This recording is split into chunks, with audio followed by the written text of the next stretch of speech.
বের হচ্ছিলাম বাড়ি থেকে, এমন সময় বাবা বলল, তোমার কাছে কি 500 টাকা হবে? হঠাৎ কেমন যেন একটা অদ্ভুত অনুভূতি হলো। বাবার দিকে তাকিয়ে মনে পড়ে গেল সেই ক্লাস 2-র একটি কথা। বাবাকে বলেছিলাম, বাবা 2 টাকা দেবে?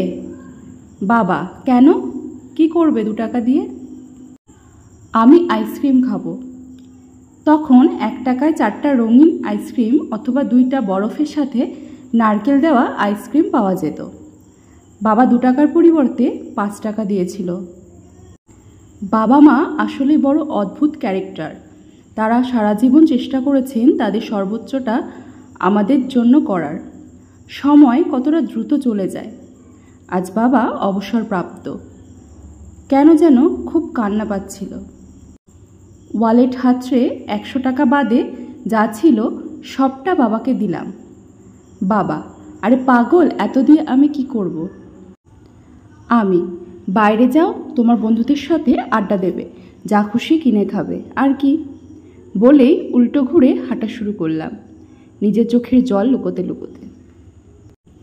আপনজনের জন্য সময় মতো কিছু করতে না পারলে কিসের চাকরি, কিসের ব্যবসা, এসব দিয়ে কি হবে?